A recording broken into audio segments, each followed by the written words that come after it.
Good afternoon and welcome to the Sunshine Coast Regional District's Committee of the Whole meeting for Thursday, March the 20th, 2025.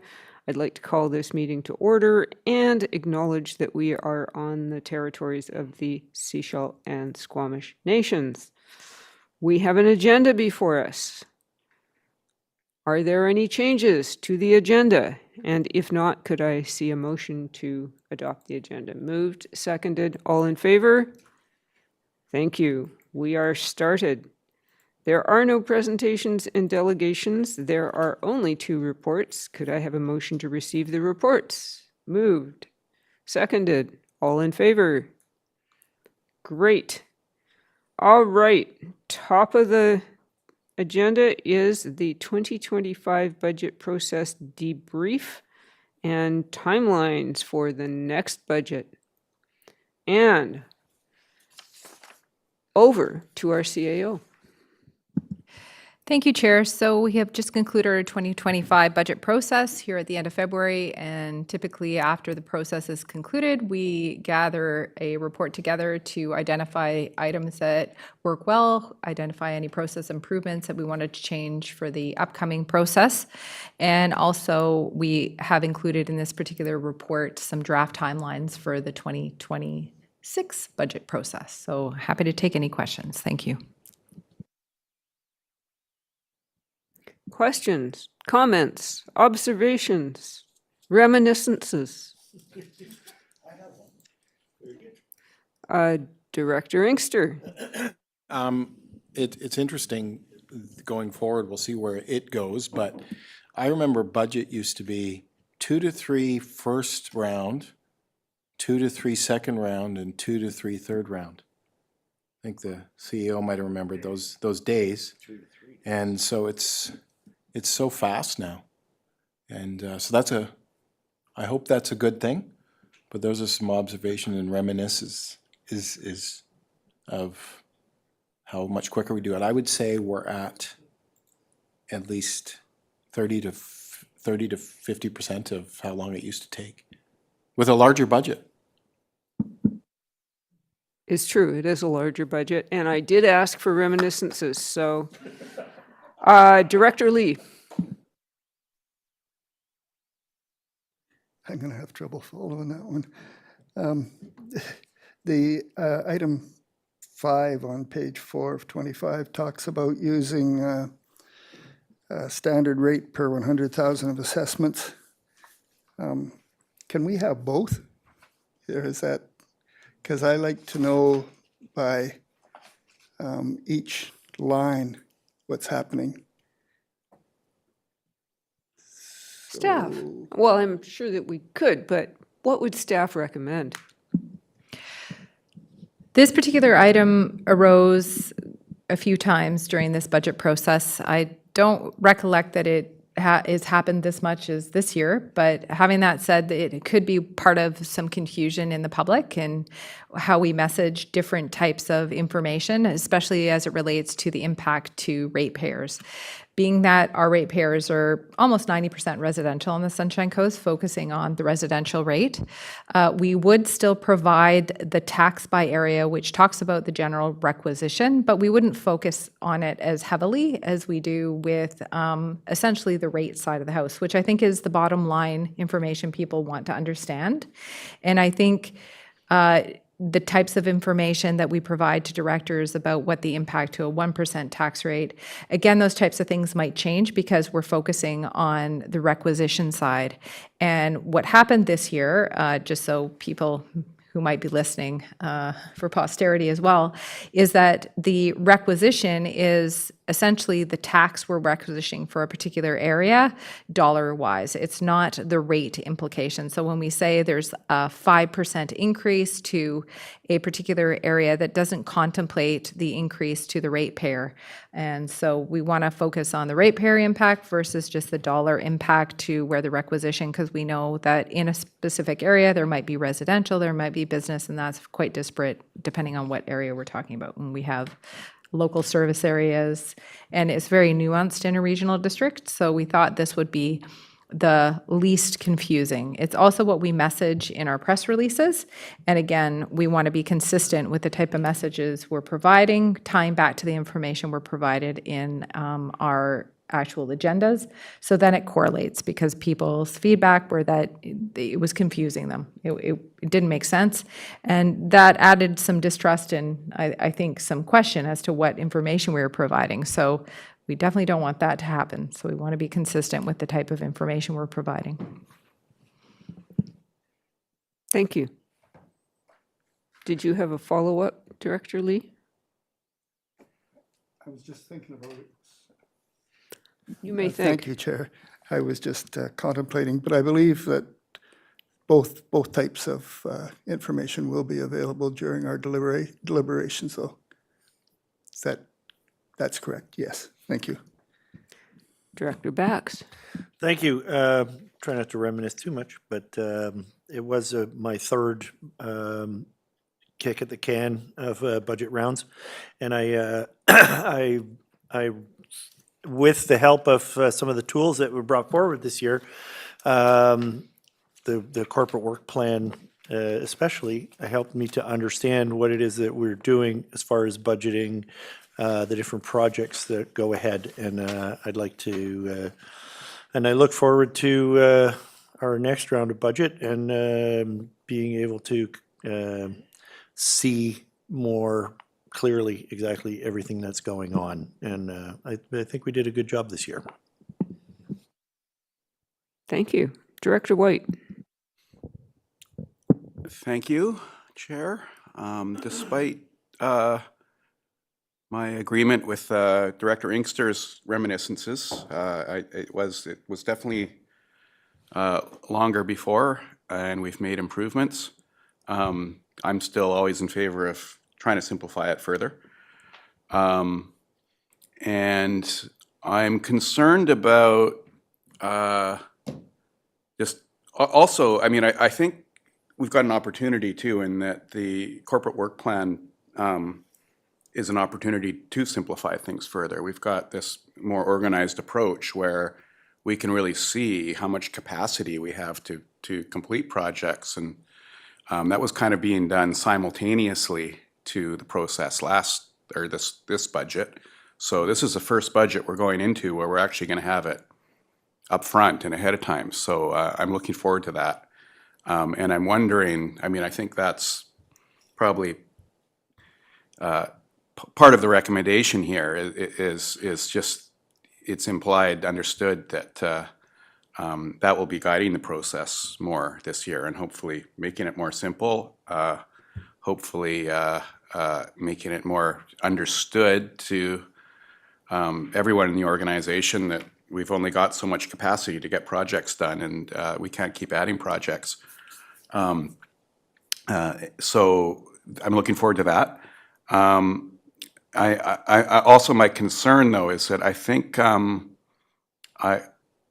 know for Gibson's, but also for other areas of the regional district, we've already been taking on significant costs for next year that are coming, and I think it would be a help to maybe know as soon as possible what kind of increase we're already looking at. We've already taken on, because there are a couple things that weren't were partly integrated into this year's budget, but we're going to have to take on the full cost next year. And knowing that and what kind of increase we're looking at in order to take those services on will certainly help as soon as possible, in part to communicate to the public. And fire service is the one I'm thinking of especially. I think it's about $500,000 we're taking on full year for, was my rough calculation for the entire Gibson's fire service. So I'm wondering if we can know that. I guess we'll know that at pre-budget, but even sooner, if it's possible, if we already know what kind of increase we're taking on. I'll ask that first. because that really, that will really help guide this whole process, because I don't know how much more we can afford. Over to staff. Thank you, Chair. So in the timeline on page 7 of the agenda, it does propose that we do some public engagement sooner this year. So part of that public engagement is to start to highlight information such as some of the things upcoming that we are considering. How we present that is still to be determined, and that could be contemplated is what are we looking at as just as a baseline type thing, and maybe provide some what-if scenarios. That's just depending on how prepared our internal processes are.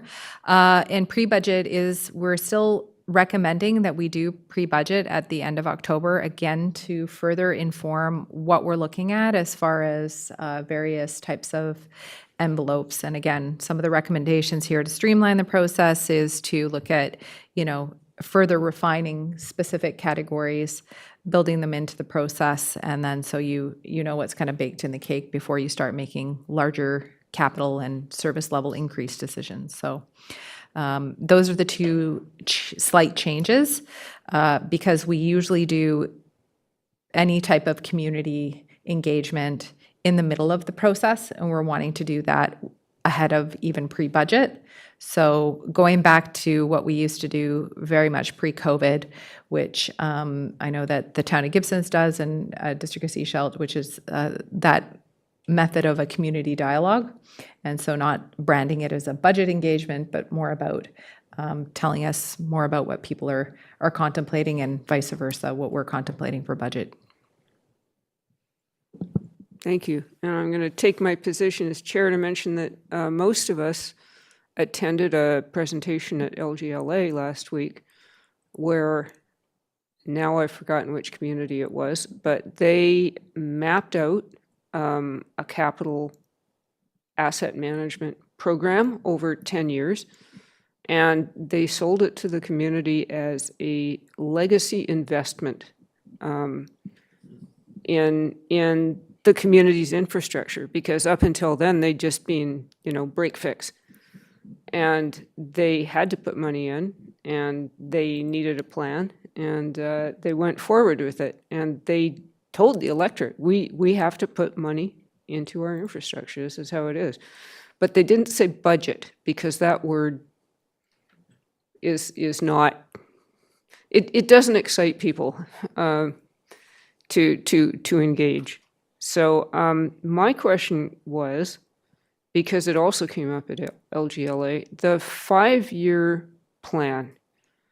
I have to admit that I primarily pay attention only to the upcoming year. I don't really look at the following years. And to what extent are we just assuming plus 3% or something and rolling the numbers forward?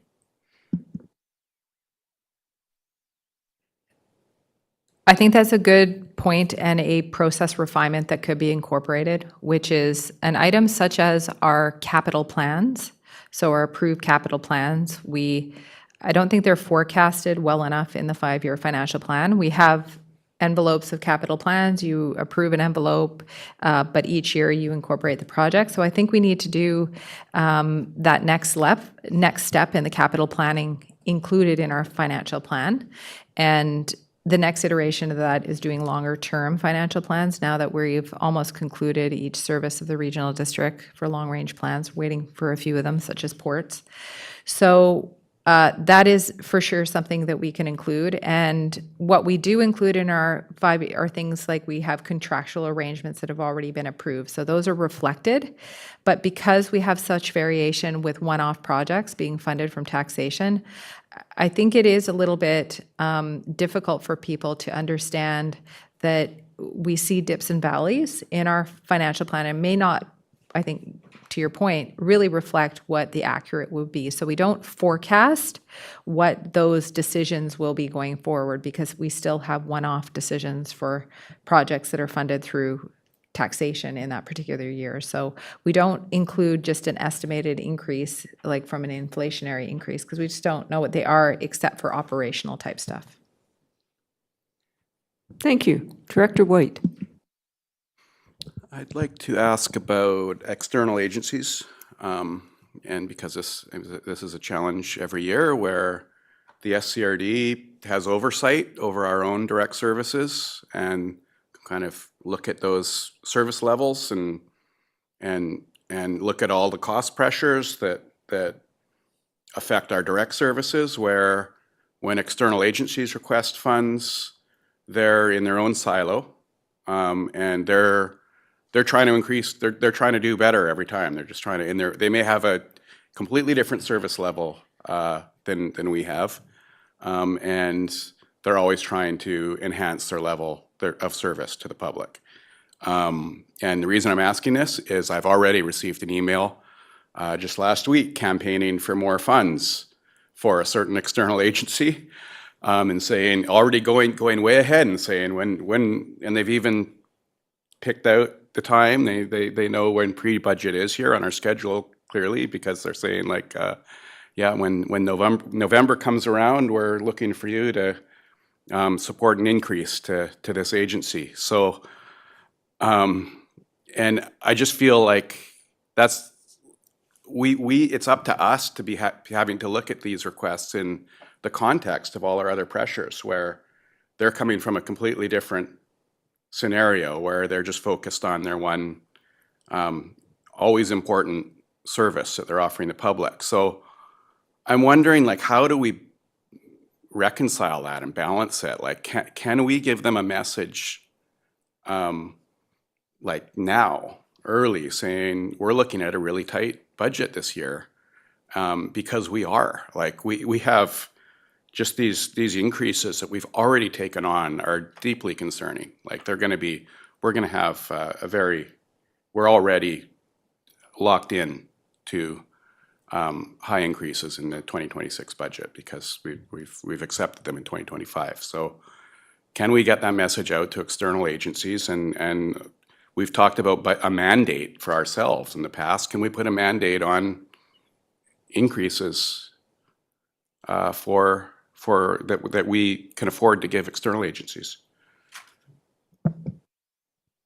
I'm going to see if anybody wants to respond to this, although I will say that messaging that we have a tight budget is probably not news. Like, if we sent out a message that said, we've got lots of money, come get it, that would be surprising.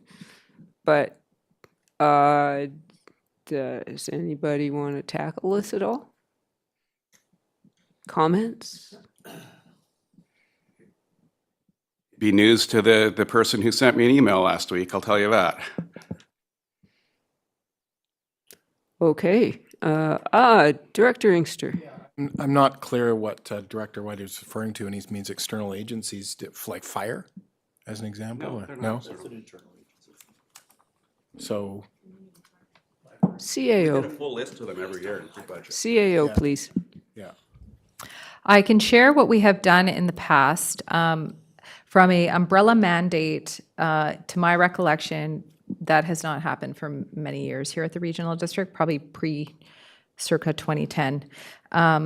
As far as a letter to community partners and even to external agencies outside of that, because we do have more and more requests coming to partner with the regional district on various types of services. And so we have sent letters in the past saying things like, we will be looking within, the envelope of inflation or something like that. So, anything under, 2 or 3% kind of thing. So we have sent those type of letters out to various agencies before, so it wouldn't be a new thing we've done.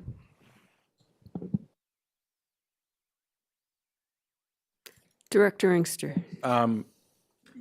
Yeah, now knowing partly what is being referenced with the external agencies in these groups, I know that the ones that receive those letters and in discussions with them in the community, they tend to have requirements more recently that are similar to our own. So it's our problem with wage increases, as an example. Some of these external agencies, we can send them the letter they want, but they tend to ask for increases based on the wage increases that they're feeling pressure in a number of cases to pay for the people that work for them. So as we know with the housing crisis, et cetera. So we could do that. It'd be interesting to see what the response would be. Thanks. Yes, that sounds so like political fun. I am not seeing any hands up, but I am looking at some recommendations on page 2. Director Gabius. Yes. Let's see, page 2, you said? Yeah, I agree with the staff's recommendations. I think they're all great improvements. I'm very excited about the community dialogue portion. I think that's going to really make the community feel like they have more input in the process, which I'm very excited about. It's good, better timing to do it before it starts.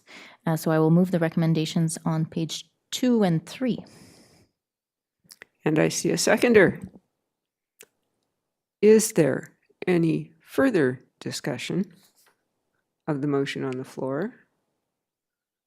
Seeing none, I'm going to call the question. All those in favor? Any opposed? No one's opposed. That's nice. Okay, growth and water, always a great topic. Page 14 of our agenda. And I'm guessing that I'm looking for GM Rosenboom. Thank you, Chair. Last year, the board requested staff to bring back a report with the same title that was presented to the board in 2019. And the staff, that report is attached in as an appendix to this report. And this report provides an update on tools, options, and approaches that the SCD has to within its jurisdiction to address and promote smart growth and water supply on the Sunshine Coast. And we took the liberty to not only include the 2019 report, but also provide an update on the current status of several initiatives. Thank you. We're happy to take any questions you might have. Thank you very much. Were there, ACCs and DCCs, why did they have to invent ACCs? It sounds like the same thing with a different letter.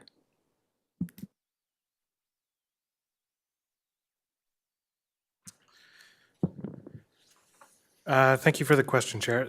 ACCs are a new tool related to amenities, and the categories of eligible infrastructure are different from those that can be funded through development cost charges. The practical effect of the new tool is that it brings order to an area where voluntary contributions were previously often sought, and provide some rigor and transparency around that process. Thank you. Thank you. Director Gabius. Thank you, Chair. I'm just looking at DCCs and how we need to update them as soon as possible. And it says that we're waiting for the water master plans. And I'm wondering if we have a ETA on that, and trying to understand like where that's at in the queue and what's missing. And oh, it's on. Am I not? Oh, here we go. Yeah, so water master plans, when can we expect them? And just a reminder when they're going to come and what's missing for us to get there. Thanks. Thank you. Staff. Thank you very much for the question. The Water Master Plans is one of the plans that is associated, one of the implementation plans associated with the water strategy that's still to be adopted by the board. And the Water Master Plans would outline any infrastructure upgrades to meet the objectives as outlined to the board and current operational needs of the organization. A big component of the water master plans will be the fire flow action plan. Anything that's related to fire flow, as that would trigger and impact any other upgrades that might be required. So staff are currently actively working on the development of that fire flow action plan, and we hope to be able to provide that to the board later this year. Thank you. Okay. I hope everybody did read the part that our our water use has been getting more efficient. So even though the population has grown, the overall usage has not grown. Am I putting this correctly, GM Rosenboom? Thank you, Chair, for the question. Yes, that's correct. That has been a trend that is going on for 10 years. Last several years, of course, the consumption has also been impacted by water restrictions. So it's a little bit skewed, but on average, also during winter months, our consumption compared to 10 years ago has been significantly lower. That's always nice to know. And I did already ask you this the other day, but we'll get a snowpack update in March. Is that right? Thank you. Thank you, staff. Staff are conducting a next snow survey within 2 weeks from now. So that will provide a good update, an insight in how things might shaping up this year. Wonderful. Okay. Director Inkster. Thanks, Madam Chair. I always, just a couple of things. There's, obviously, this is about growth and water, as is indicated, and some of the information in the work that staff's doing. I always look at, we did talk, as this board remembers, with other groups regarding conservation over the last few weeks, and always looking for ways to conserve, but also to, we've talked about, one thing we've talked about is over the years is cedar hedges.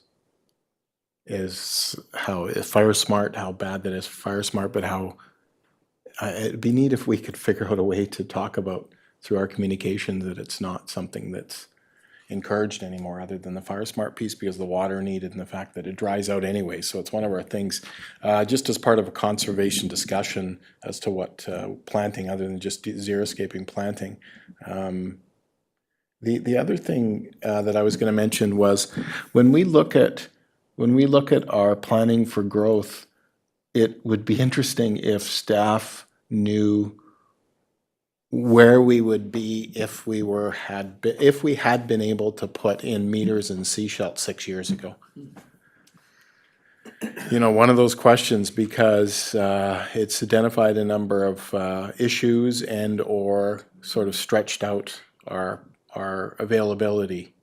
Something that Director Lee loves to talk about is just the amount of water that we may have based on a number of factors, including leak detection. It would just, it's sort of one of those things that if we could have done that a number of years ago, we would have been a bit ahead of the game, although it's all based on annual rainfall and snowpack too as well. But anyway, just a message to those that aren't maybe thinking as wise as we need to, water-wise, to consider all the things that we need to do to, because seashells, we just approved, you know, we're approving home building and subdivisions. So we need to find ways to conserve and or discover leaks and or find new sources. Thanks. True. Thank you. Director Lee.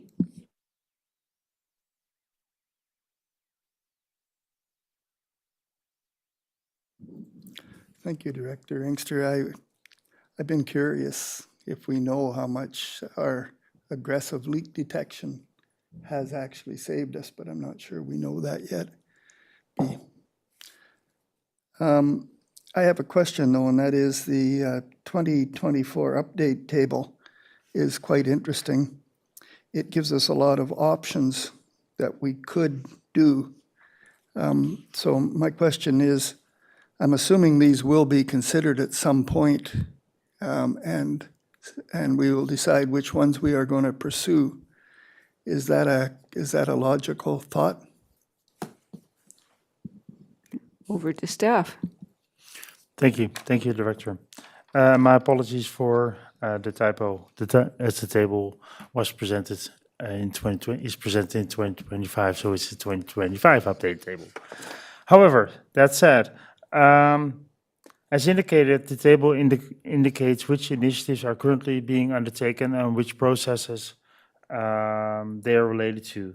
So all of these things at some point in time will be will come before the board for their consideration, or will be further assessed by staff to see to what extent they're feasible. We're working on updates to certain bylaws where the OCP process is active. Development cost charges has a different timeline, so all of these components are in some state of progress. Thank you. So specific ones I'm quite curious about is the Water Conservation Development Permit Area. I actually hadn't heard of that concept. I'm looking at page 14 of the 25. Would that be part of the OCP renewal, or?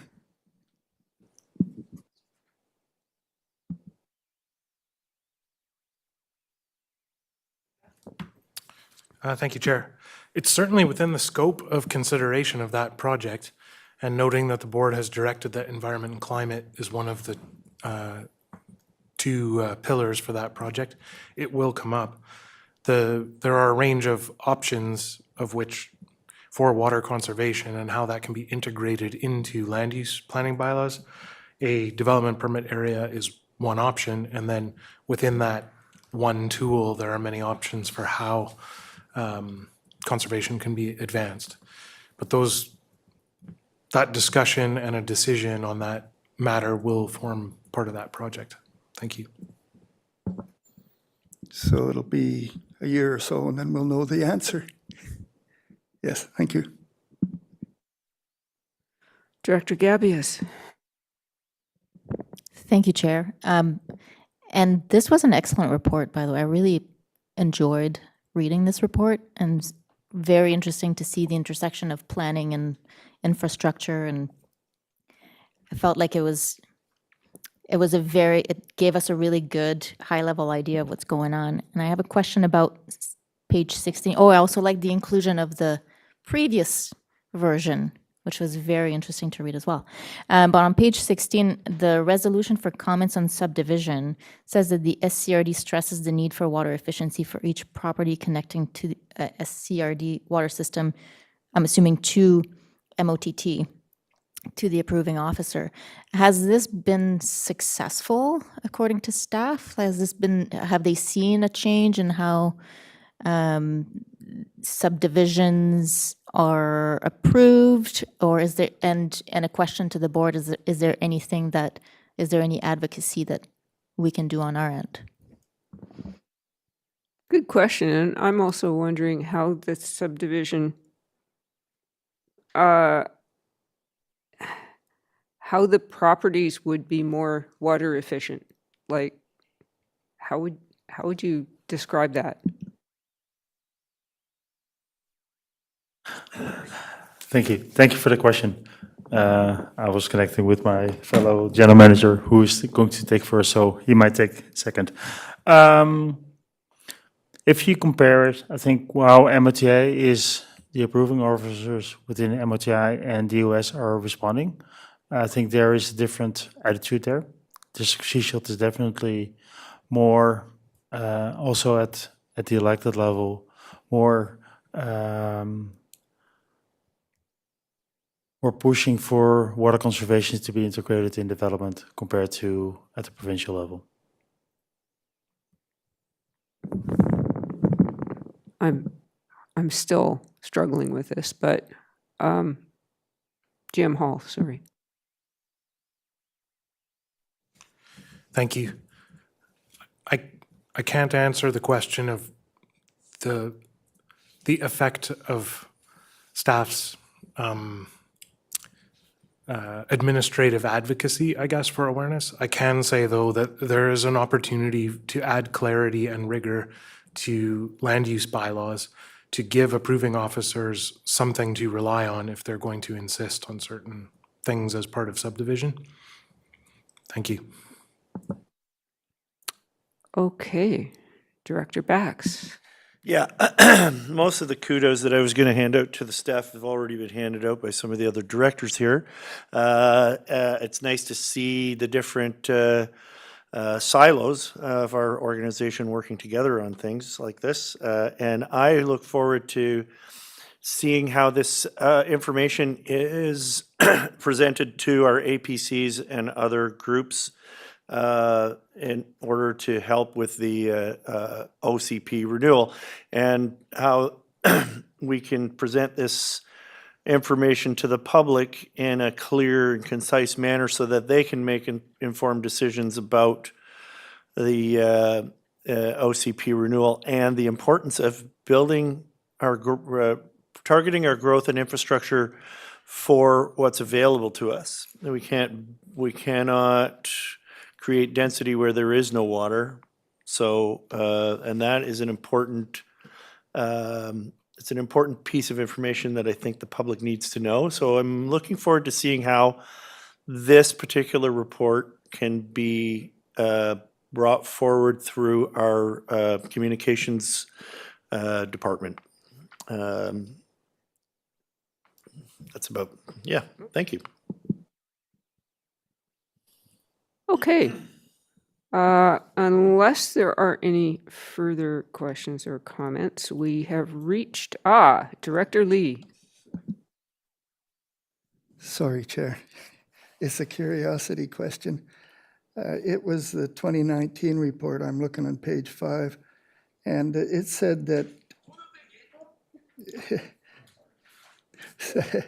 they specifically would only apply to the areas within the planning jurisdiction of the SCRD. Well, the majority of growth is occurring outside of SCRD jurisdiction.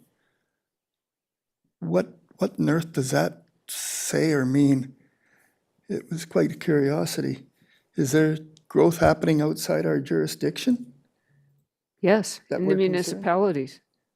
Oh, the mean, municipalities. Yes. Of course. they- It's all their fault. Yes. Yep. Let's, good, we can assign blame. Okay. Really, I think we have reached the end of this agenda. There is no communications, no business, but we have an in-camera portion of this meeting. So I'm looking for a motion that the public be excluded from attendance at the meeting in accordance with Section 91K of the Community Charter. Moved, seconded. All those in favor? Thank you, we're going in camera. And good.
And welcome back to the Committee of the Whole meeting of Thursday, March the 20th, 2025. We have had all the fun we can stand, and we are going to adjourn. Do I see a motion? Moved, seconded, all in favor? Goodbye. See you next time.